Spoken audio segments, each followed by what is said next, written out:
Their names right out of Central Casting, with a group of misfits and malcontents right out of a Hollywood cast of characters. Their names like the Dapper Don, Little Sammy the Bull, the Yuppie Don,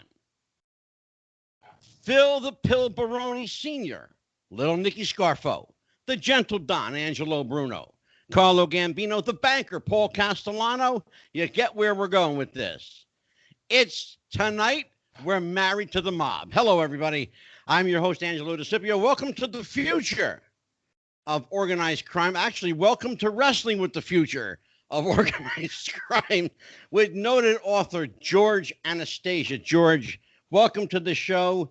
Let me introduce my cast of characters here. This is Dan the Man Sebastiano, the Happy Haberdasher, my co-host. And he is admittedly the smartest guy in the room. If you don't believe him, just ask. And the fine-looking young gentleman with the pompadour and white jacket, we call him affectionately the Granimal, Matthew J. Granahan. He is the most Italian-Irish guy you'll ever meet. He'll tell you that a little bit later. So tonight we're going to take a look at life in the mob. Why, George? And it's not something that's happened recently. This is a long time. Why are we fascinated? We're romanticized this notion of the anti-hero, the Robin Hood, if you will. Right. Even Al Capone was beloved in his time. Why is that? I think partly, in modern times it's because of the popularity of movies like The Godfather. But historically, Americans have always been fascinated with the outlaw, whether it's Billy the Kid, Jesse James, Bonnie and Clyde, John Dillinger. People that operated outside the norm seemed to be there was something attractive about them. It was one of those things where you didn't want to do that, but you could get off looking at them and thinking and reading about them and say, look at that guy. What's he doing? How's he do that? How's he get away with that? There's always been a fascination with that. It's an interesting thing. I did a little research, and this notion of the anti-hero goes back to, at least Robin Hood and beyond, quite frankly.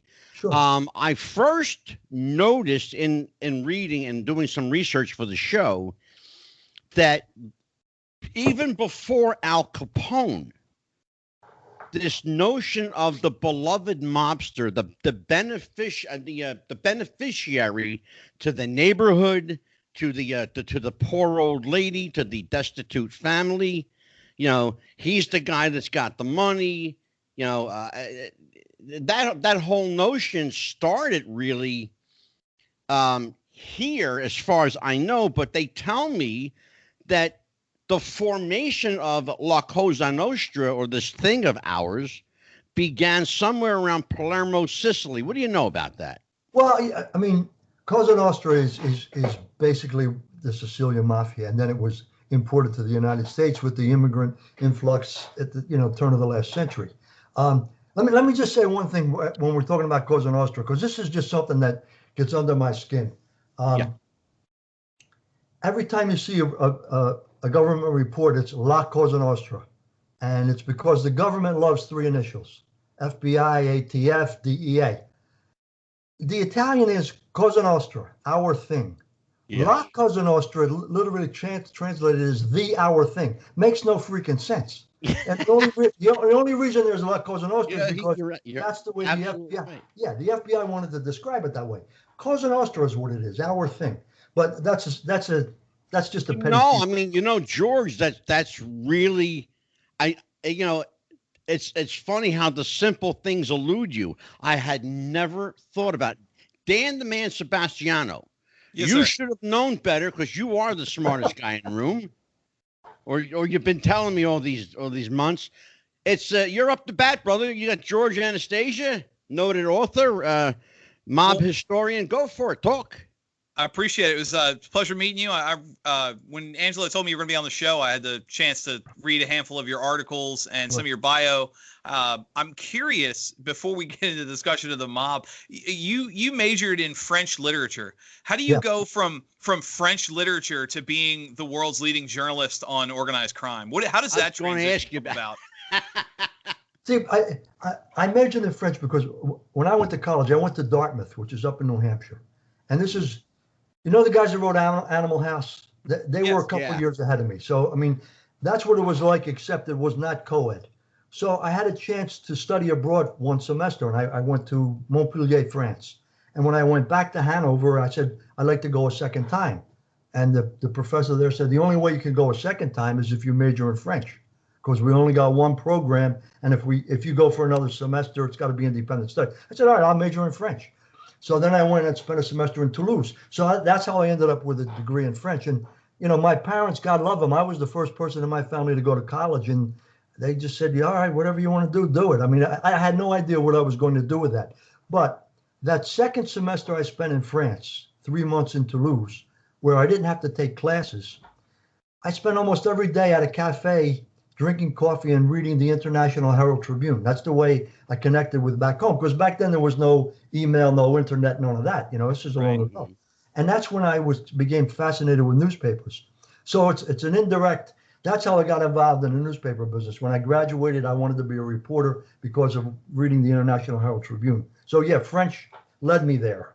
And then once I became a reporter, I was given different assignments. And in 1976, the Inquirer assigned me to cover the dawn of casino gambling in Atlantic City. So I was in Atlantic City when it all started. And part of the big debate back then is legalized gaming. They always called it gaming, not gambling. Is legalized gaming going to bring the mob to Atlantic City?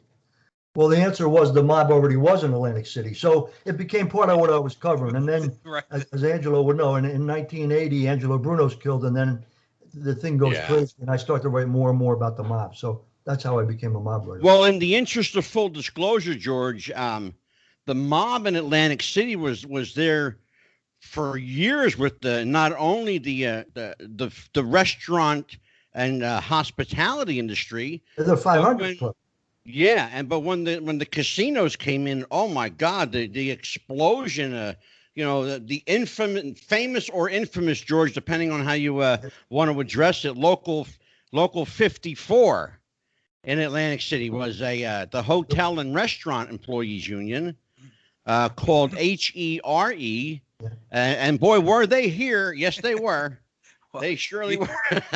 No, Nicky Scarfo had his hooks into that union from the dawn of casino gambling. And eventually the federal government had to put a monitor in place and take it over.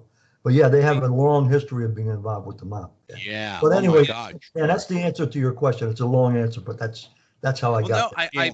I appreciate it. It's funny you mentioned the dawn of casino gambling. Like, is that going to bring the mob? The mob is part of the reason that casino gambling got through the State House as fast as it did. Oh, sure. I mean, everybody, there were a lot of special interests, and that was one of the special interests. They saw the benefit that would come. Oh, yeah. We also need to refresh people's memory and their history. Long before the casinos hit Atlantic City, you had supper clubs, nightclubs in Atlantic City. The most famous being a place called the 500 Club, owned by a known racketeer named Skinny Amato. Yeah, Skinny D'Amato was a good friend of Frank Sinatra's. And if you talk to people from back in that day, the 500 Club, the Club Harlem, there was illegal gambling in the back rooms of those places long before there was. Absolutely, George. Yeah. So Atlantic City is.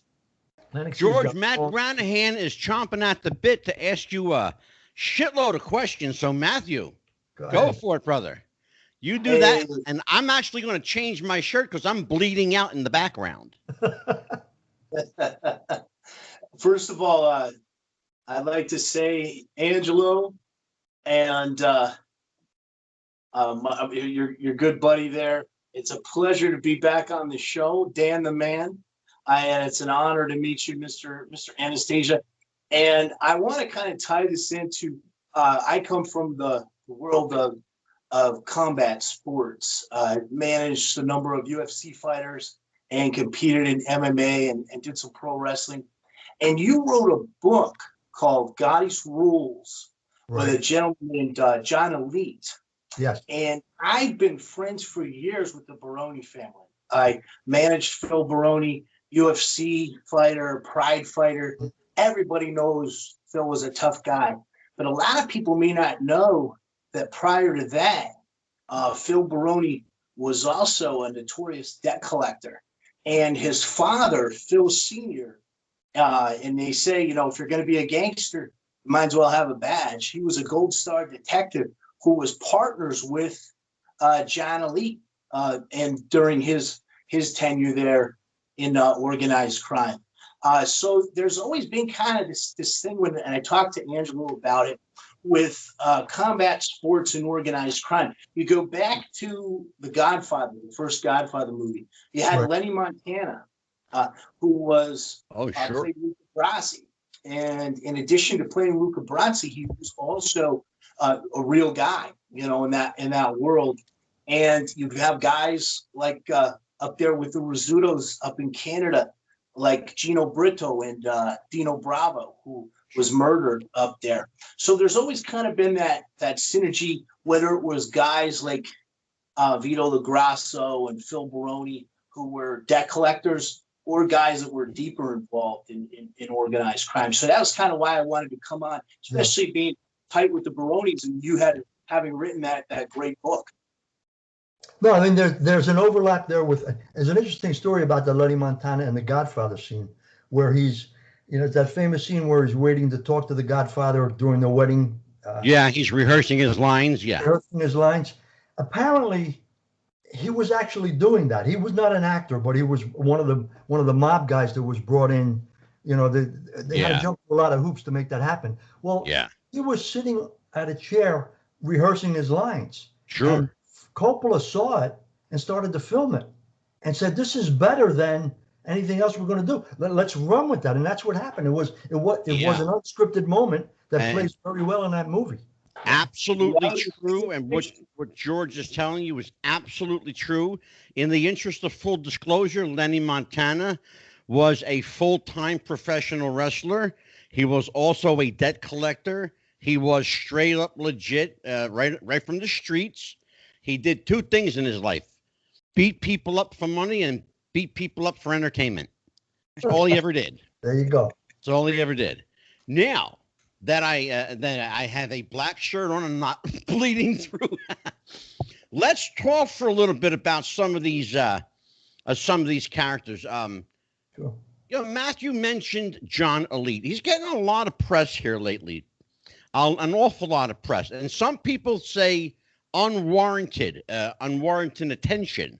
There are people who claim that as far back, George, as 1991, and even beyond that, 1990, that John Elite was a paid informant for the New York City Detective Bureau and or the FBI and or any other number of agencies regarding law enforcement and RICO enforcement. What can you tell us to your knowledge? Right. I know that you know John. I know that he's done some book tours with you and some television appearances. I don't know the man. I will tell you in the interest of full disclosure, I don't know him. I've never met him. He seems like a pretty stand-up guy to me. But again, a lot of these guys are, you know, George, you've been around. A lot of these guys are real good about, playing the game. Let's put it that way. Yeah, I mean, for a lot of guys, it's a matter of survival. Here's what I know about John. I wrote a book about John called Gotti's Rules.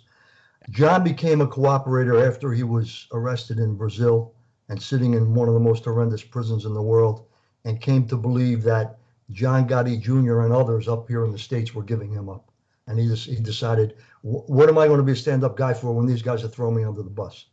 In terms of, and this is part of the room, there's the fascinating thing about the whole John Gotti Jr., John Elite relationship is they've been taking verbal shots at one another via social media since the trials. And it's amazing. In the old days, the shots wouldn't have been verbal, but today it's this, the social media. Here's what else I know. John A. Light testified at 2 trials and was a government informant and a witness. Had he been involved as an informant prior to that, that would have come out because defense attorneys would have used that to discredit him. And the government would not have been able to hide any of that. So if there was any indication that that was the case, that he was an informer while he was out on the streets, it would have come out then. I don't believe that. And I've sat down and talked to John at length. Yeah, I was going to say you've done quite a number of press junkets with him.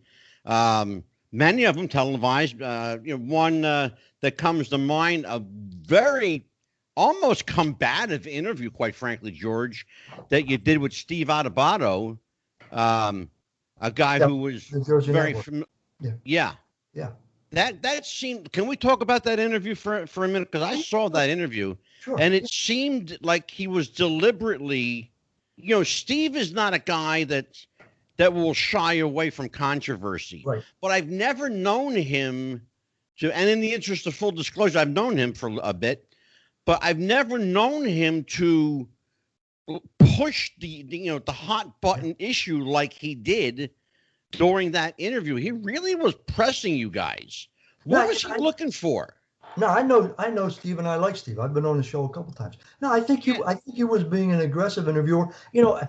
Look at it. John A. Light is a convicted murderer, extortionist, thug, drug dealer. So I think you have to challenge him. I mean, I spent days and days and days sitting down in the diner talking to him, and I would challenge him as well about certain things. I think Steve was just doing what, Steve didn't want to be giving this guy a pass. So he threw some hard balls, and I think John handled it well. But you don't want to have a softball interview. You want to have a serious conversation. And there's questions about what motivated John A. Light to do what he did, and was he always telling the truth? Matt's got a question over it. I see him raising his hand. I got my hand up because I did meet John Elite only once, and this is an interesting story because you guys as fight fans will love this story. It was at Mohegan Sun Arena up in upstate Connecticut. And Phil was fighting, and I'm trying to remember who he beat that night. It was the night that I was in Phil's corner that night, but this was 2003. It was like 17 years ago, 2002, 2003. But it was the fight where Phil jumped up on the cage and he said, "I'm the best ever. I'm the best ever." Phil's dad was there with a couple of guys, and Phil's dad looked like Phil Bruni Sr. looked like right out of Central Casting as what you think of a gangster. And I met John Elite at the after party, and I had no idea who he was. But they had some kind of a meeting there. They were there because Phil Sr., Phil's dad always was at all his fights. And I knew Phil's dad, and there was always a lot of rumors about Phil's dad. I knew what Phil had done as far as, debt collecting. I knew guys that did that. I didn't know how deep he was into it with John Elite. And a lot of that's come out now with this book. Phil's dad, Phil Sr. was actually had to testify in the Gotti Jr. trial. Right. Yeah. George, that's a great segue. That Matthew just brings me into a great segue. Talking about the fight game. It's been long known, and I think it's no secret at this point, that the mob has had their hand in boxing for decades. Clearly for decades. Yeah. What people don't know, or the general masses don't realize, is that the mob has had their hand in professional wrestling as well for many, many years, largely as a way of laundering money to make dirty money clean. Right. Mm-hmm. Okay. Let's talk a little bit about the history of the mob in sport, how it came to be, why it was, and to some degree is so lucrative. And I'm going to let Dan the Man have at it with that subject matter. Go ahead, Dan. Sounds like a plan. To Matthew's point, I researched it while he was talking. The fight in Connecticut, he beat Dave Meany in 18 seconds. Dave Manet, yeah. Meany, yeah. I knew it was Evan Tanner or Dave Manet. I couldn't think of what, but that was the one where he jumped up on the cage. Yeah, that's why the best in the world. Remember? Yeah, best ever. Yeah. Well, to get back to the sports question, Angelo was bringing up. Obviously, the organized crime's had its fingers in sports for years, going back. I mean, anywhere. And that's a global thing. You hear stories of the Euro Cup and Central America with the Colombian influence in football down there. Yeah. I'm curious if you have any insight as to how certain mainstream things started. Like Angelo mentioned, obviously, especially in the territory days, some of the smaller territories were used to launder, but there's been tie-ins to major sports like boxing and soccer. If you have any insight into how some of the more mainstream or larger reported on incidents came about, like how does one go from, say, being a reputable sports promoter to being on the mob payroll? How does that conversation go? Well, I mean, I think that is just like any other business that gets involved with the mob. It's usually generated by either somebody's got to get a debt that they can't pay off, so they got to make a deal and cooperate with the mob, or they're just greedy. I mean, I've talked to enough guys who were involved in sports betting and bookmaking, and by and large, they want an honest game because they're going to make money off a legitimate enterprise. And if a bettor thinks a game is fixed, then he's less likely to bet it. Right. So a lot of these bookmakers, they don't want the kind of corruption. They don't want the Black Sox scandal where you're trying to fix the World Series. And they don't want to fix a Sonny Liston fight, which has happened in the past. I mean, most of the guys that are legitimate bookmakers, they see gambling as I had a guy tell me this, and it's fascinating. He said, you got to understand when you're talking to wise guys, vice is commerce. That's the way, if you look at drugs, if you look at loan sharking, if you look at gambling, it's a business. And it's about making money. And when it comes to sports, if the game's not on the up and up, you're not going to have bettors who are going to put the money out. It's in their best interest for sports to be on the up and up. Now, occasionally there have been stuff that's been done, fixed games, and somebody's looking for a big payoff. But by and large, they want it to be an honest game. Well, George, you brought me right into a beautiful subject. All right. Two ends of the spectrum. A guy who aggressively pursued finance and a guy who wanted to keep things the way they were, keep the status quo. Let's talk about the two Dons. One, the dapper Don. You're laughing. You know where I'm going with this, don't you, brother? Go ahead. Okay. The dapper Don, John Gotti in New York, and a gentle young man from Philadelphia. In fact, his photo is behind me. A guy named Angelo Bruno. Right. Two different approaches to business. Let's talk about how each of these Dons did business in their particular cities. And then I have a follow-up question regarding who's behind the throne. Yeah. I mean, I think the simplest way to explain Angelo Bruno and most of the mob bosses back in his era, which was the 50s, the 60s, 70s, the idea was to make money, not headlines. Don't call attention to yourself. Nobody needs to know me. I'm doing about my business, and I do it in the shadows. John Gotti changed the whole dynamic. He became America's celebrity gangster. Oh, boy. Probably the best known since Al Capone. And, he's on the cover of Time magazine. Well, you could argue that if you're running a secret society and you want to stay in the shadows, that's not the way to comport yourself. And I think that explains, why if you look at Angelo Bruno was a boss for 21 years.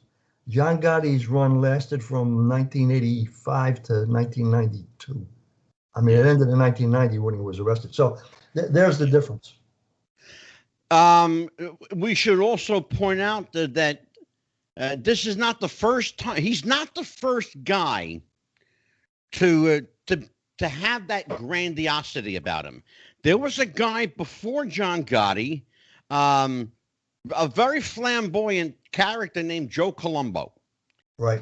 Who threw parades and had... the Italian-American Civil Rights League. Exactly. Colombo, the Italian-American Civil Rights League, yeah. Yeah, and he was a guy that loved the camera and mic in his face. Yeah. Yeah. To your point, they don't like that kind of attention. Well, that's why I think that's why Joe Colombo was gunned down a year after he started the Italian-American Civil Rights League. And I think he was gunned down on the orders of the other bosses in New York because this is not how we operate. Why are you doing this? Well, and in that vein, there was a young guy in Philadelphia, and I mean young, literally young, who went by the moniker Skinny Joey, Joseph Merlino. Merlino, yeah, absolutely. Who, in the interest of full disclosure, as a waiter, I served him a few times at the old Philadelphia Spectrum. Yeah. When he would come into the Ovations Club. And Right. he had a nickname for me, George. He used to call me Bow Tie. Because we had to wear these burgundy bow ties. But he's the guy. Yeah, but you know where I'm going with this, because he's one of our, in the interest of full disclosure, Joseph Merlino is a purported, I have to say this legally, he is a purported member of organized crime in Philadelphia, allegedly, that he's a guy who also did, quite frankly, a lot of public service for the community through Christmas parties for disabled children. He gave, old people money. He's a guy that, Channel 6 and Channel 10 here in Philadelphia loved him for a long time. I mean, the Robin Hood analogy is a good one. I mean, Joey, at least his persona, was a Robin Hood-esque kind of persona. He was out on the streets, Christmas parties for the kids, giving away turkeys at Thanksgiving, those kind of things. Now, I remember specifically covering these events for the Inquirer and talking to the FBI agents, and their take on this was, well, yeah, it's easy to be generous when it's not your money. He's out there robbing and pillaging, using some of it to create this image. Joey's a fascinating guy. I've talked to Joey a lot. He's an interesting guy, but in a lot of ways, Joey is the John Gotti of Passyunk Avenue. More high profile. Again, I have to preface this by saying, in the interest of full disclosure, I grew up in South Philadelphia. I grew up at Broad and McKean, St. Agnes Hospital, right between 15th and 16th on McKean Street. I know Passyunk Avenue very well. Some of my old stomping grounds were, Villa de Redi and places like that I don't know if they're even still around anymore. But, again, I have to preface this, George, by saying, in the interest of full disclosure, because I was a mere child at the time, that names like Phil Leonetti and Sal Testa and Chicken Man Testa were being bantered about. Nicodemo, Little Nicky Scarfo. Daniel, what the hell are you laughing at? Now, if I may, real quick, you brought up a handful away, of my friend. Interject away. You brought up a handful of nicknames. I'm as Wait an a Italian. Minute. Daniel, it gets better. Hold on. Oh no, I know it does. That was what I'm leading to. As an Italian myself, everybody. I mean, you have a family reunion with 50 people. 47 of them have nicknames. I'm curious, how many of these, in your experience, how many of these nicknames that some of these guys had came from the family and the friends and existed, and how many of them were from the press? George, it's a good question, George. Absolutely, Dan. It's a very good point, and I agree with you. I mean, I have relatives who had nicknames. They weren't gangsters. That they were from downtown. I mean, you got 18 guys named Tony. Well, what are you going to do? Fat Tony, Little Tony, Short Tony, Big Tony. Had nothing to do with the mob. And I think a lot of these guys, I mean, Little Nicky was called Little Nicky, not to his face, but it's called Little Nicky because it wasn't stature-wise, wasn't very good. I mean, that's so a lot of it is just, it's a South Philly neighborhood kind of thing, not a gangster. Yeah. I had an uncle. It really is, George. It really, really is. Matthew, you and I come from the world of combat sports, pro wrestling, where character is everything. Well, I got some names, and we're going to go through some of these names with George. Of course, a couple of them we already went through. The Dapper Don, Sammy the Bull, the Yuppie Don, Michael Franchise, Phil the Pill Baroni, Little Nicky Scarfo, the Gentle Don, Angelo Bruno, Carlo the Beak Gambino, the Banker, Paul Castellano, the Driver, John Stanfa, Phil Chicken Man Testa, Handsome Salvi Testa, Johnny Cue Ball Calabrese, Skinny Joey Merlino, Philip the Lionheart Leonetti, Vinny the Chin Gigante, Dominic the Bulldog Cantarino, and my favorite, Frankie Flowers Delfonso. Yeah, well, I mean, here, Frankie Flowers owned the florist shop. That's why it's called Frankie Flowers. Yeah. Gigante was called the Chin, depending, a couple different stories. One, he was called the Chin because it was the Vincenzo, and it became a derivative of Vincenzo. The other was, in his early days, he was a boxer, and he had a glass jaw, and so they called him the Chin. But here, that's the story I heard, George. Here's one of the interesting spin-offs of that. Gigante was the boss of the Genovese crime family, one of the most powerful families in New York. And there was an edict when he was the boss that you could never mention his name because he was worried about wiretaps and listening devices. So when any member of his family was having a discussion with another member, and they would say, this guy says we can't do that, and they would rub their chin. If you're listening on a wiretap, you have no clue who they're talking about. I mean, so, exactly. these nicknames can play a lot of different roles. And in this case, George, we've got a phone call coming in. Yeah, go ahead. Caller, are you there? Yes, I am. Good evening, gentlemen. Good evening, caller. Who am I speaking to? My name is Mike. Hey, Mike, welcome to George Anastasia, Dan the Man, Matthew Granahan. I'm Angelo. Welcome to the show. You got a question for George?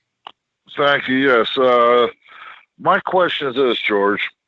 It's said in the mob that when you get sent for, if you're going to be clipped, it's usually your best friend that does it. Now, the gentleman Frank Sheeran, also known as the Irishman, right, who was very close friends with Jimmy Hoffa. From what I understand, he was the closest friend to Jimmy Hoffa.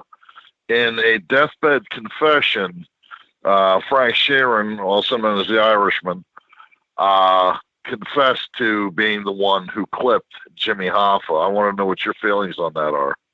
Yeah, there's been a lot written about this. I don't believe Sheeran did it. I believe Sheeran was there, just as you said. I think Sheeran was there to make Hoffa comfortable to come to the meeting, but I don't believe Sheeran was the hitman. And if you look at the history of Sheeran, I mean, he originally told stories where he wasn't the hitman, trying to get a book deal, and then he couldn't get a book deal. And then when he said, "Oh yeah, by the way, I was the hitman," then he got the book deal. Caller, what are your thoughts on that? On what? Well, well, from what I understand, when he had first contact with Jimmy Hoffa asked him, "I hear you paint houses," which is a term which is pretty much self-explanatory if you think about it. And let me interrupt you for a second. Here's another thing about that. I've been involved in this for 30, 35 years. I've talked to a lot of law enforcement people who've been involved in it forever. They have never heard that expression, ever. Yeah, I was going to ask you about that, George. I heard you do work. I heard you did some work. I heard you're a guy who can be dependent on. I've never heard the expression, "I heard you paint houses," to indicate somebody committed murder. I never heard that term, George. I've heard the term carpenter used a time or two. Doing work yes. Is usually the expression. Exactly. Now, George, I have one other quick question for you, if you don't mind. Take your time, caller. Sure. My father, I know it sounds funny. My father knew a guy who was in the masonry business. I can't remember the guy's name. His father, this mason's father, was in the mob, and there was a book, one of the many books that were written. But in this one book, there was a chapter called, and it was about this guy's father, called "Honor Thy Father." Does that ring a bell with you at all? No, I think there was a book, "Honor Thy Father," an entire book, but I think that was about Joe Bonanno. So no, I'm not familiar with what you're referring to here. No. Okay, I was just curiosity. That business was another business that there were a lot of guys involved in. Yeah. I have a good segue for you. Matt wants to chime in there. Yeah, go ahead, Matt. Sure. I got a good segue for you. Yes, sir. You talked about the Sheeran and the Irishman, and you talk about all these nicknames. There's another nickname of a guy from my era, MMA, the Iceman, Chuck Liddell. The Iceman Kuklinski the Iceman Kuklinski also claimed that he killed Hoffa. So there's been a number of people. Yeah. There's another word, Angelo. There's another word in pro wrestling. It's called heat. Yeah. But in the world that Mr. Anastasia reports on, heat means something different. And I come Absolutely. from Connecticut, and I'm going to kind of make this point. I come from Connecticut. Now, all my information I know is I've been out of Connecticut for almost 20 years. But in Connecticut and Rhode Island, they never wanted heat. They never had nicknames. And they used to make fun of people in New York. You know what they used to call them when The Sopranos came out? They used to call them Gavones. Yeah. Because they had a lot of attention to themselves. Yeah. Well, Cole, well, thank you so much. They either call them Gavones or Spacino. There you go. There's a word I haven't heard in a while. Exactly. Well, But- Cole, you know what, Dan? I'm sorry, you guys, but you have to forgive me a minute because I'm listening to this caller, and it just dawned on me. He sounds like somebody I know. I was going to say, it's going to take you a while to figure out who this is it? I was No, that ain't me. That's a myth. No, your name's Mike. Oh my God! All right, hold on. Is this Mike Murphy? Yes, it is. Oh my God! Come on, man. You're losing it. The guy on the phone is Michael Murphy. He's a professional wrestler from Philadelphia, living. I think he's in an undisclosed location now in Lansdale, PA, somewhere. Well, it was undisclosed. Thank you. Mikey, it's been a long time. I almost didn't recognize your voice, man. I haven't heard from you in a long time, brother. Oh, I'm, getting old, fat, and gray. That's what wrestlers do. Join the club. But no, I'm doing good, and I wanted to call in and see if I could slip one by you. Yeah, well, I'm glad you did. Well, now that you called, when the hell are you going to come back on the show? Hopefully very soon. Unfortunately, when we had that hurricane that came through, unfortunately, my apartment ended up having like 3 feet of water in it. Oh my God! And a lot of my electronics, got destroyed, and Yeah. I'm in the process of working as much overtime as I can to, replace what was lost. I hear you, brother. Yeah, but no, the one thing the gentleman from Connecticut brought up, I'm sorry, I didn't catch his name. That's Matt. Matt, yes.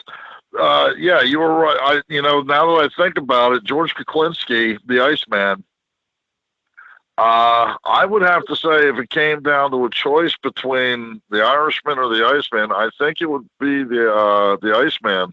Yeah. If it was going to be anybody that was going to clip Hoffa. Well, I tell you what, Mikey, thanks for calling, brother. I'll give you a holler when we get off the air, all right? All right. You guys take care. Have a good night. Take care. Good night, Mike. God bless. That's funny. It was Mike Murphy, that little fucker. Pardon my language. You're Pardon my slipping on language. us. Oh, my goodness. Well, I'll tell you what. This is a great spot, Dan. Why don't we go ahead and do a word from our sponsor? Okay. And then talk to everybody about our sponsor, and then we'll get back and bring George back for part 2 of our conversation. Sounds good. Obviously, this week's show is brought to you by our friends at manscaped.com for all your manscaping needs. It's funny, we have a mafia show, the story of taking care of your boys. Well, with manscaped.com, you can take care of the 2 most important boys in any man's life, and that's your best friends, and they have the greatest trimming service. You can use promo code WrestlingFuture for 20% off your purchase at manscaped.com, the Lawnmower 3.0, manscaped.com. Your balls will thank you. There you go. And so will we. We're probably the only show regionally, George, that has a ball grooming kit for sponsor. And you know what? They love us and we love them. Yeah, there you All go. right, let's get back to some of these names. Let's talk about, we can have fun with these names, but behind these names, George, are some heavy hitters, some real serious business. Back in the late 70s, early 80s, there was one hellacious mob war going on in Philadelphia that in some regard spilled over to New York. I mentioned before the commercial break that I wanted to find out who's behind the throne. Does New York still, as a mob enclave, dictate policy, if you want to use that term? Do they dictate policy still to the underling mobs like Philadelphia, Miami, Chicago? What is the power structure? I mean, again, this is stuff I know from talking to guys, and none of it is etched in stone. I mean, this stuff, they don't put out annual reports, so you don't really know. But I mean, New York has always had an influence in Philadelphia. When Angelo Bruno was the boss, he was a very good friend with Carlo Gambino, and consequently, the Gambino family had a lot of influence down here. Yeah. When Scarfo became the boss, his connections went through Bobby Manna and the Genovese crime family, so they had a lot of influence down here. Yeah. Joey Merlino has been friends with guys in the Lucchese crime family. Now, it's not so much that the New York families control what's going on down here, but they offer support to whoever's in a position of power. The other thing is, given what's happened in Philadelphia since Bruno's death in terms of the number of informants and guys that have flipped, guys in New York are a little bit leery about coming into Philadelphia because they don't know who they can trust. So there's a lot of different dynamics at play. Then when you factor in Atlantic City as well, and the benefits that are there if you can get your hooks into Atlantic City. So New York has an interest in what's going on down here. But I think it's an ebb and flow depending on who's connected to who. And it's not so much they're dictating what's going to happen. Well, I'm going to move out of the way for just a second. I want to talk about some of these characters behind me here, George. Right. See Salvi Testa right there. Yeah, Sal Testa. Explain to everybody who Sal Testa and Philip Chicken Man Testa were. Yeah, Angelo Bruno's underboss was Philip Chicken Man Testa. He got the nickname because his family had been in the poultry business. Now, after Bruno gets killed, Phil Testa becomes the boss. And Salvi Testa is young, handsome, charismatic guys like the Crown Prince of Philadelphia. Phil Testa is killed within a year of Bruno's murder. So now Scarfo becomes the boss. And Scarfo was closely aligned with Phil Testa. In fact, a lot of people believe Phil Testa was Scarfo's mentor and brought him into a position of power. Right. Scarfo's in power for only 2 or 3 years, and he starts to see Salvi Testa as a rival. Salvi is very George, can I stop you there for a second?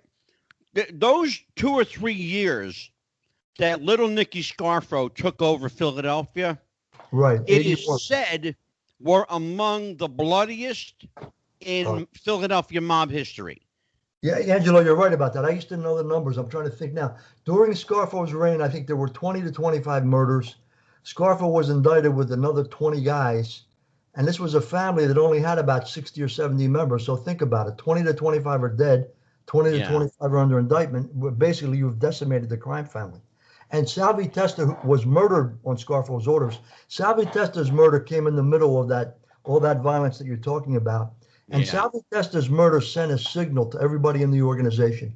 If Scarfo can kill Salvi Testa after all that Testa's father did for him, then Scarfo can kill anybody. And that undermines Scarfo's leadership. Yeah, and it should be pointed out that they found his body, I believe, George, at the Philadelphia airport. No, Salvi was dumped on the side of a road in Gloucester Township over here in Jersey. Okay, well, where did the notion that he was... they found his body near the airport in Philadelphia. No, there were a couple other bodies dumped out there, but I know the Salvi story. Salvi was wrapped in a rug and he was killed on Patchogue Avenue in a candy store. Oh, so he was found here in New Jersey. Okay. Yeah, I think it was Gloucester Township, out near Sicklerville, along in a dirt road. Oh, wow. Yeah. The other Testa is his father, of course, right. Phil Chicken Man Testa. And I had the chance to meet him once. For no particular reason other than I met him. And he was a distinguished gentleman because he had a face full of pockmarks. Right, yeah. He had really, really bad skin. Yeah. Really bad skin. Here we go. Take my seat. There's a photo behind me, George. You'll see it's a picture of Paul Castellano post-life, afterlife. Interestingly enough, that the photo of Paul is, and I put these two photos side by side. You can do it if you want to check it out. They are almost identical between his photo and Angelo Bruno's assassination photo. Right. They're After they almost identical. Yeah. Castellano was killed out in front of Sparks Steakhouse in Midtown Manhattan. Yeah. Angelo Bruno was killed in front of his own house at 10th and Snyder. But yeah, Yeah. there's the same kind of photo where they're back with their mouths open, just lying there. It's very brutal. Yeah. Yeah, absolutely. Go ahead. There are a couple of the guys here that I want to mention real quick because I know Dan's got some questions. Well, I was actually pointing out that looks like Matt had something to say. He's been he's raising his hand. I don't want to interrupt the flow, your flow, but I had a more of a question, different kind of question for Mr. Anastasia.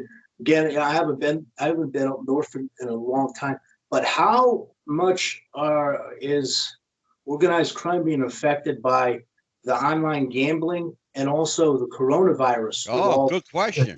Two good questions. Good question. That was devastating, and also you think for loan sharking too.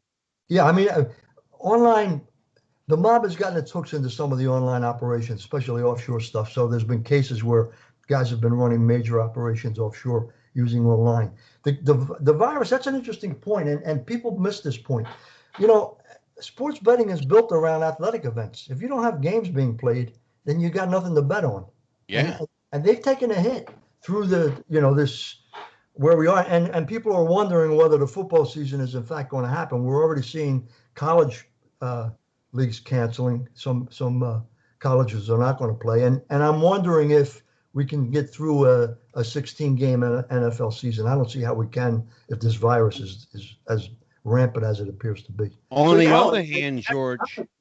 Yeah, but on the other hand, George, while they're taking a hit regarding sports betting and athletics, they're making a killing literally and figuratively in the drug market. Wow, they're making a fortune in illicit drugs. I mean, these are times that are, hard for people and trying for people, and people they're not just drinking anymore. They're shooting up. They're doing coke, heroin, all kinds of. Angela, I would almost kind of think the opposite, because here's what I'm thinking, finding just from a business perspective. You got all these people that were drawing large amounts of unemployment that weren't working, and there was no gambling. Where loan sharking comes from is degenerate gamblers. So if you don't have degenerate gamblers, and you got these guys that are getting this influx of cash, and they got to stay home, right? And and it's also guys that are running around blowing money. Let's face it, on blowing hookers. Oh no, you're absolutely right, Matt. The point I was making is that those individuals, who cannot, for obvious reasons, who cannot bet on sports or athletics, people that are struggling, Mr. and Mrs. America every day, that are struggling, to make ends meet. Beer and wine isn't doing it for them anymore. They're smoking dope. They're blowing coke up their nose. They're shooting up heroin. They're doing all kinds of nasty stuff. And the mob has never left that business, Matt. They never left the drug business. Let me ask this to Mr. Anastasia, because historically, and it's not. Even with the Gotti's, it wasn't true, but they weren't supposed to deal drugs, but a lot of guys did. But what I want to ask you is the heroin industry and that whole thing that happened years ago, like with the French Connection. Is that still going on? As far as is the mob still involved in heroin? I think the mob is involved in all kinds of drugs. I mean, and Angelo makes a good point. It's not, a lot of these guys, the rulers don't deal drugs. But it's not because they're morally opposed to drugs. A lot of the mob bosses don't need the aggravation that comes with drug dealing, and they already got more money than they need. But the guys out on the streets that are hustling, it's a way to make money. They're going to jump right at the opportunity no matter what. Well, I mean, that was one of the reasons, George, quite frankly, that Angelo Bruno was killed. He didn't want, he didn't want that stuff. It kind of reminds me of that scene from The Godfather where where Marlon Brando says, keep it in those, in a quote unquote, those neighborhoods, meaning, the minority neighborhoods, But he didn't want to deal with the drug thing at all. And let me tell you a story about that, Angelo, because this comes up all the time. People said Angelo Bruno was opposed to dealing drugs, and I think he was. But here's what happened the year before he was killed. Okay. Angelo Bruno's consigliere is a guy named Antonio Tony Bananas Caponegro. He's based in Newark. Yeah. And he's dealing heroin on the side. He's sneaking because he's not allowed. That same year, 1979. Carlo Gambino's two distant cousins from Sicily, Rosario and Giuseppe Gambino, come down to Cherry Hill, New Jersey, and they open Valentino's, a high-end supper club right near the race. In the interest of full disclosure, George, I was the DJ there. Okay, so Angelo Bruno welcomes Rosario and Giuseppe Gambino into South Jersey, into his empire, with an introduction from Carlo Gambino. Rosario and Giuseppe Gambino are part of the infamous Sicilian pizza connection. They're dealing big time heroin. And people within Bruno's organization knew that if Rosario and Giuseppe Gambino are in Cherry Hill, they're paying tribute to Angelo Bruno. So when they give Bruno an envelope full of cash, that's drug money. Bruno's taking that money but saying don't deal drugs. And Caponegro and those guys came to see Bruno as a hypocrite. And a lot of people believe Caponegro was the guy who shot Bruno. And he himself was double-crossed by the New York guys, but Caponegro thought he had the okay. And the reason he was going to eliminate Bruno was this whole issue over the drugs. Where was the notion then, George, that somehow John Stanfa, the driver, was involved in the hit? I think he was. He consistently denies that, but it was Tony Bananas Caponegro, Frankie Keys DeSimone, Frankie Sindone. Stanfa was the driver, and Stanfa wasn't supposed to be the driver that night, but he was. Well, now let's talk about that. All of a sudden, his regular driver gets pulled, and this other guy comes in, and incidentally, by the way, I don't know, you can draw your own conclusion, but very shortly after this, John Stanfa becomes the boss. Well, not very. Are you fucking kidding me? And Stanfa went on a run after this because Caponegro, Sindone, they all turned up dead. All the guys that were suspected of being involved in the Bruno murder turned up dead, except Stanfa. He went on the run. And he's found about a year and a half later working at a pizzeria in Maryland, controlled by the Gambinos.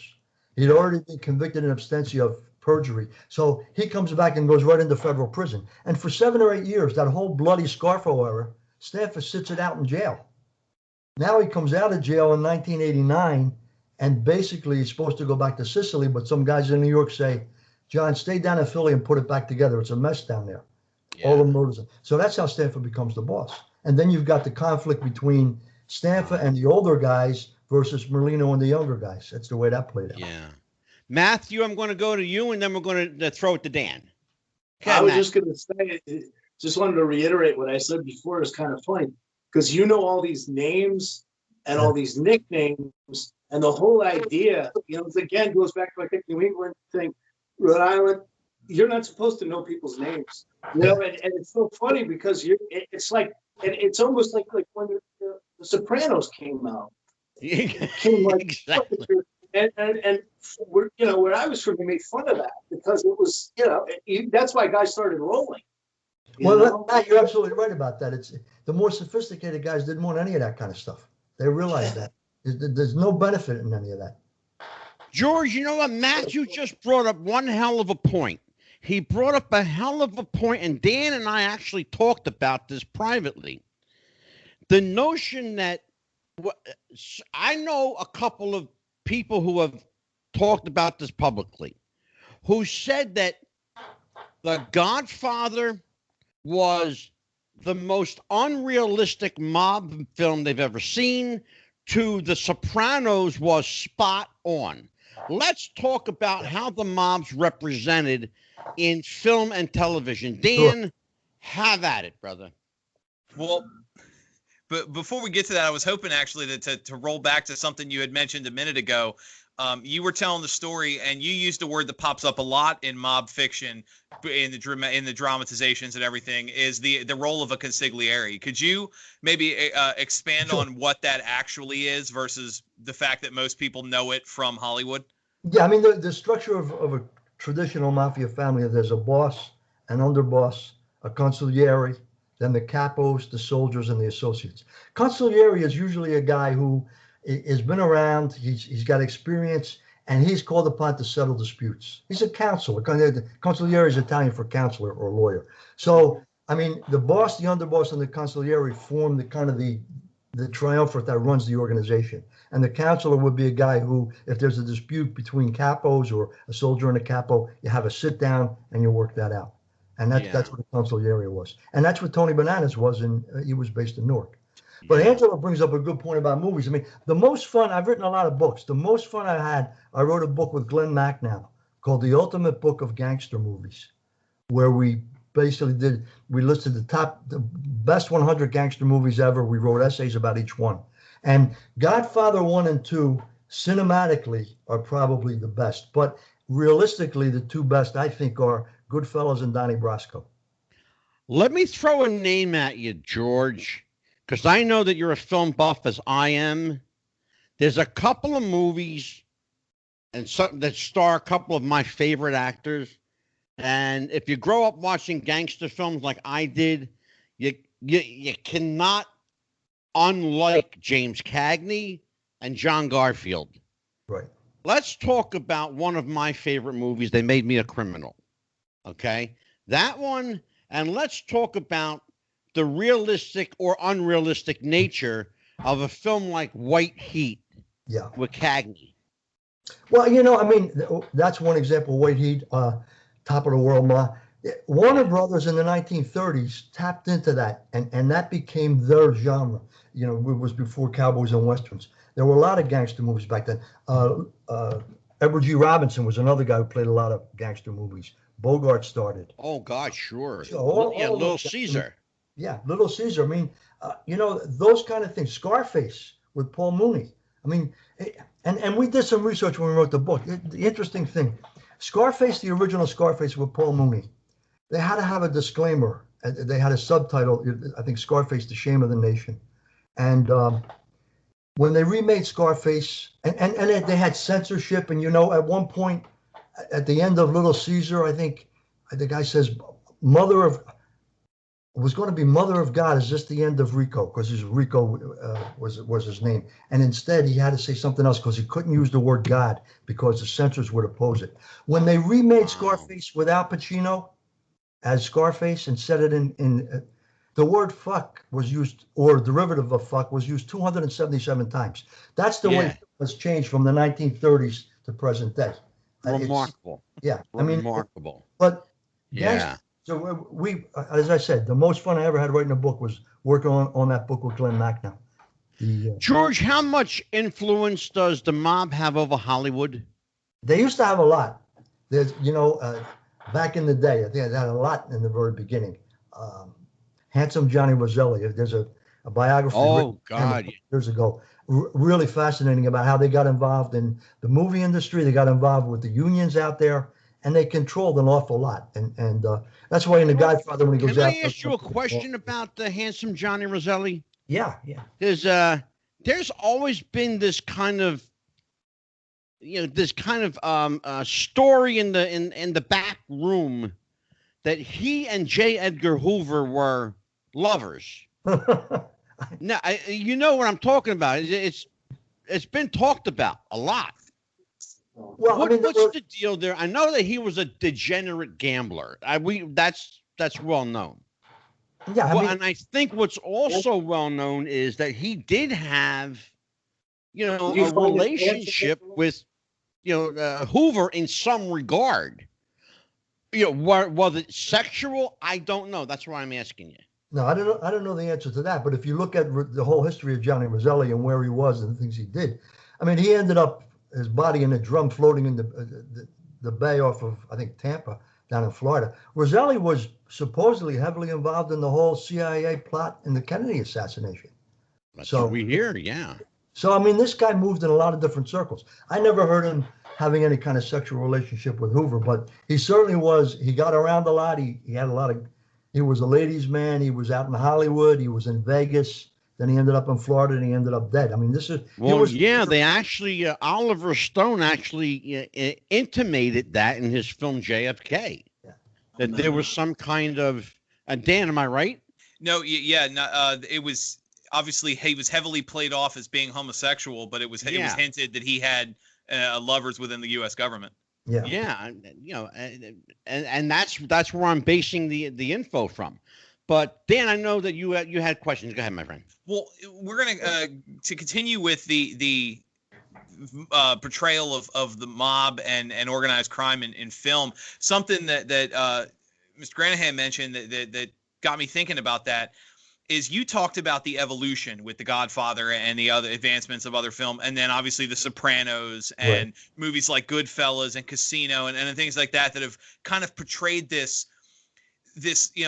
not hero but very likable character. Do you think has that had any real impact on actual organized crime? Like, are there people in, say, their teenagers and 20s who want to join the mob because they see the fiction and think, damn, I could do this, or that looks great. Let me try and get in. Have you seen something like that? I wish I had asked that question. Damn it. I've had some FBI and law enforcement guys say that second and third generation Italian-American kids who don't grow up in a ghetto Italian-American community, live in the suburbs, they see movies like The Godfather as a training film. Here's the way you're supposed to act. Here's the way you comport yourself. Here's the way you dress, kiss each other on the cheek, that kind of stuff. So in that respect, I think there has been some of that. And the Al Pacino Scarface movie has played really big in the drug underworld, young kids. I mean, hello to my little friend and all of that, So yeah. I think there is maybe we should say tragically there's this influence, a negative influence. These films kind of hold this world up to be something that you want to emulate. I mean, if you look at the reality, look at Philadelphia, from Angelo Bruno to the present, every mob boss is either dead or in jail. So why do you want to what's the point of that? Absolutely. So, Joey Merlino, and I like Joey, but Joey's in his 50s, and I think he spent half of his adult life in prison. Well, what's the point? Well, tying into what Dan was talking about with film and television, there's another film that gets beat up a lot for being inaccurate or not quite on the money, and it's a great written film with Robert De Niro and Chaz Palminteri, The Bronx Tale.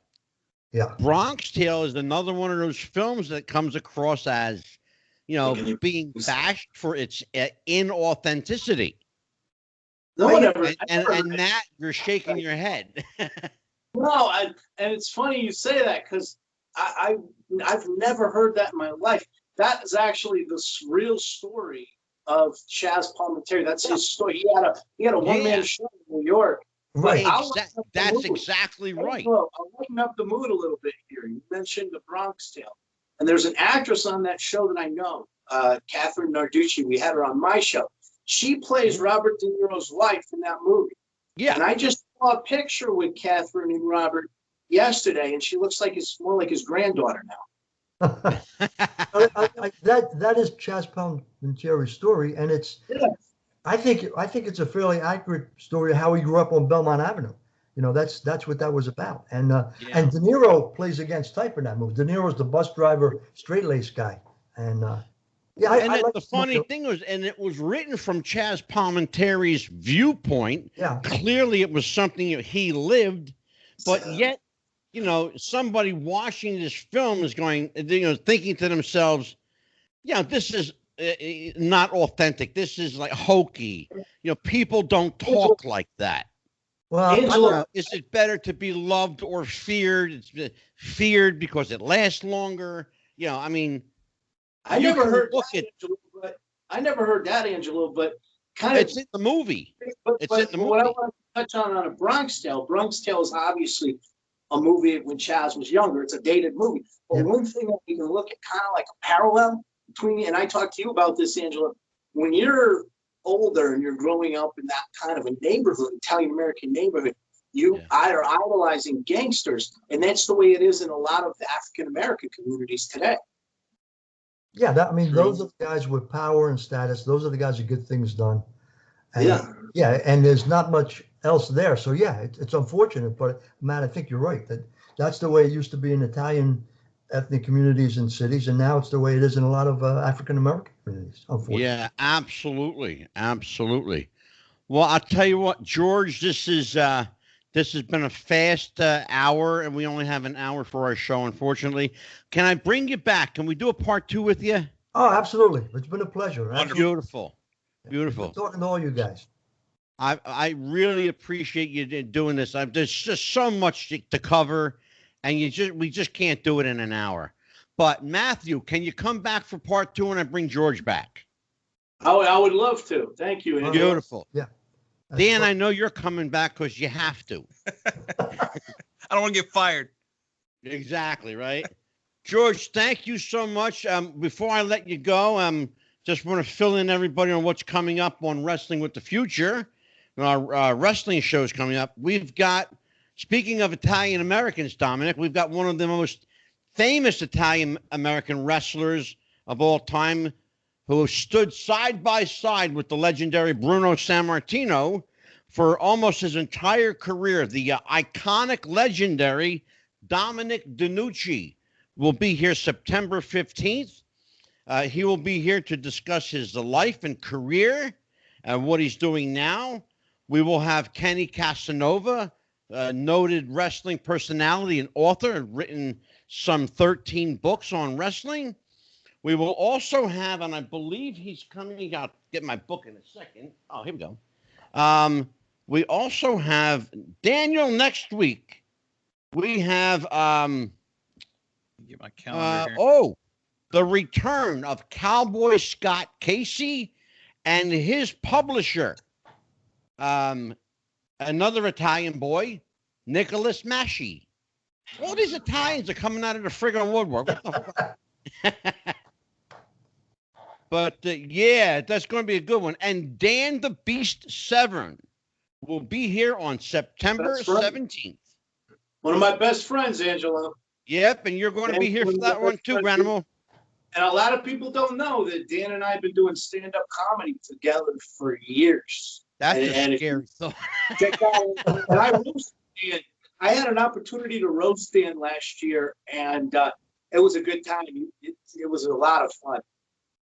Yeah, if you haven't seen that clip, go check it out. It's hilarious. Matthew, thanks for joining us, brother. I'm going to let you go, and I'll touch base with you tomorrow. Thanks, bro. Thank you, Angela. Have a good. You got it. George, thanks for joining us. I'm going to bring you back in Is it 2 weeks? Okay. Can I bring it back in 2 weeks? Yeah, sure, that'd be good. That'd be fine. Beautiful. Thank you, George. I promise to be on time next time. I'm sorry.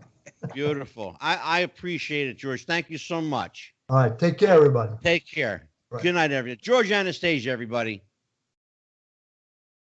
All right, Dan. It's just you and me, kid. That was a great show. That was a lot of fun. That was a lot of fun. I like when we we get rid of everybody. It's just you and me now. We have a chance to talk. Because you and I don't really have a chance to talk a lot. You know? Right. Well, people think because you're my co-host that we talk all the time. So I barely know this bastard. I see him once a week. You get going and nobody has a chance to talk. I see him when he feels like showing up. Now, how you doing, man? You went on vacation? So yes, where'd you go? Family and I went to the Smoky Mountains. Good for you. Good for you. Tennessee. Yes, sir. Good. What'd you do? Besides chase bears? Oh, mostly just listening to the, it was with the virus, we stayed in a lot. So, yeah, it was just dinner and movies and the occasional walk well, out. Would you go to like Gatlinburg or Pigeon Forge or place like, like that? Yeah, both. Okay. Well, there's a lot to do there. Yeah, no, there is. We had, like I said, it was a family thing. It was dinner and, you know, brother and respective wives went out and saw a couple of the museums. And you saw a couple of hillbillies. Yeah. Good. You saw the guy. I'm getting glared off camera here. My wife didn't Hang left in there, something up. Mama. We'll be with you in a minute. I must have left something out of the story. Yeah, like the fact that it was fucking. We're still recording. Did you meet the guy who introduced you to his wife and sister, and there was one girl there? Ah, shit. I love that one. That's funny. Dan, I will see you on Tuesday. I think is the next time you and I are together, and we're going to Yes, sir. have. We will have with us, and I should remember because I just said it. Are you kidding me? We are going to have Scott Casey and Nick Massey. Scott's going to come back and Okay. talk about his book, and Nick, the guy that wrote the book for him. Sounds good. And then Ken Castanova is here on September 10th. And Dominic DiNucci is here on the 15th. That's going to be a great show. I'm looking forward to that one. That's going to be a good one. Well, brother, you have a good one. I'll see you next week. And everybody will see you on Tuesday at our next show. Happy wrestling. We'll see you next time.